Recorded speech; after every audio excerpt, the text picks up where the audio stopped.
I want to talk briefly about a very important part of this country's history, which gets ignored far too often, the English Civil War and the overthrow and execution of Charles I. The writer and activist John Rees has written a new book about these events called The Fiery Spirits, and he told me why he thinks we don't talk about this country's one revolution, in great contrast to the US and France. I think it's basically because of the restoration of the monarchy in 1660. You're absolutely right. In America, this is taught throughout the school years. In France, it's taught throughout the school years. It's part of the kind of national story. In Britain, it really isn't. And there are multiple instances of it kind of being excluded and kept on the very margins of the national story. When Winston Churchill was First Lord of the Admiralty, he wanted to name a battleship Cromwell, and the royal family simply vetoed the idea twice because Cromwell had been unpleasant to the ancestors. The statue, which is now outside Parliament at Cromwell Green, is outside Parliament because MPs refused to have it inside Parliament, and the money to make it had to be raised by private subscription. So the whole idea of the English Revolution is kept at the very margins of the national story, I think. Now, who were the Fiery Spirits? Well, the Fiery Spirits were a group of radical MPs in the Long Parliament, led by Henry Martyn, who was a regicide, one of the people that signed Charles I's death warrant in 1649. Martyn was practically alone in having any Republican ideas at all when the Long Parliament assembled, but he grouped around him a group of people which MPs at the time, more moderate MPs, described as the Fiery Spirits. And indeed the monarchy, right back to Charles's father, James I, 6th of Scotland, were constantly worrying about people they described as fiery spirits who aimed at democracy in their view. And so what did these Fiery Spirits do to advance their cause? Well, they were a minority for the beginning of the revolution, throughout the Civil War, and so they carried out a kind of parliamentary guerrilla struggle against the monarchy in alliance with, rough and ready alliance with, the London crowd. So when it came to the question of should Queen Henrietta Maria be impeached, they were very much in favour of that. Should the King's horses be seized and the royal regalia taken over by Parliament, they were very much in favour of that. Should Parliament develop its own executive, because of course the court was the executive, there was no executive in Parliament itself. So yes, there should be a committee of public safety and a militia ordinance which allowed Parliament to raise its own forces. So they were constantly supporting measures which were critical of the monarchy and in favour of parliamentary sovereignty.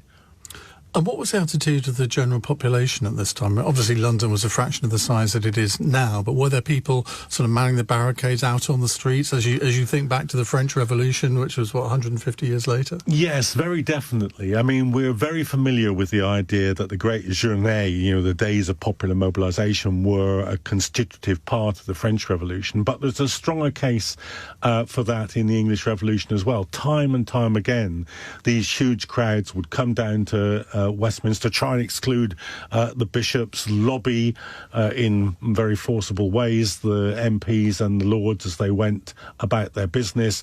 There was fighting in Westminster Hall at one point. The London crowd was a player, if you like. It was the biggest of the Fiery Spirits. And what I've tried to show in the book is how they related to the radical MPs. So one of the radical MPs, Captain John Venn, could send a note in real time from Westminster up to the City of London and bring a crowd of apprentices down to demonstrate as MPs were debating the issues that confronted them. And in many ways, even though the franchise, of course, was heavily restricted to property owners, you get some sense that there was a closer relationship between the mass of the population in London and what was happening in Westminster than perhaps there is today. make a great Netflix drama series, wouldn't it? It certainly would, yes. I just wonder why nobody's really, or maybe they have and I've missed it. Very few. I mean, there's the movie Cromwell with Richard Harris playing Cromwell from the 70s. There's The Devil's Whore, which was a TV series about some of these people, about the Levellers who were allied to these, or some of these MPs. But yeah, there's precious little, really. The monarchy was restored in 1660. I mean, so only literally a bit more than a decade afterwards. Why did that happen? Was it because that Cromwell died, in 1658, and he was succeeded by his son Richard, who was just temperamentally unsuited to the role? Was that the main reason? I think what had happened, and I think perhaps this is a feature in not all, but many revolutions, is that in order to make the advance, you have to stretch the political elastic beyond the point where a kind of stable state structure and a stable class alignment can be maintained. And I think to make that revolution, they had to do that. Once they'd made that revolution, there was a kind of rollback, even while Cromwell, remember Cromwell was offered the crown at one point. Yeah. So there was an ability, It took him 6 months to decide, didn't it? Exactly. Or was it 6 weeks, one or the other? Yeah, and I think what you're seeing there is a kind of restabilisation of the kind of ruling elite in England around a certain kind of parliamentary sovereignty, which would still allow either a protector to become a king, or a king to become, if you like, at least a semi-constitutional monarch. We're now, nearly 500 years on from these times. What influence did they have on our modern-day political system, our parliamentary system? Well, I think that many of the things actually that the radicals hoped for, and I think it is the programme of the radicals which has the most influence. You were talking about an insistence from the Levellers and from Henry Martyn that, and this was in the agreement of the people that the Levellers produced with Martyn's help, the first attempt to write a written constitution for Britain, the whole idea of regular, if not annual parliaments, of parliamentary accountability to electors, of the rule of law, of freedom of speech, of freedom of assembly.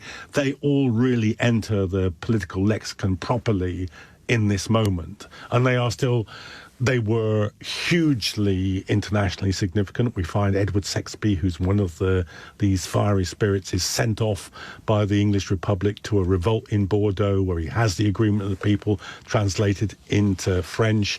We find in the American Revolution there are women in the back roads of New England naming their firstborn Oliver after Oliver Cromwell during the American Revolution. Thomas Jefferson, his family had for many generations a male with the middle name Lilburn, because he was distantly related to the John Lilburn, the leader of the Levellers. So it is the origin of the entire idea of democratic rights and parliamentary sovereignty. That's the writer and activist John Rees, and his new book about the English Civil War and the overthrow of Charles I is called The Fiery Spirits. I can highly recommend it.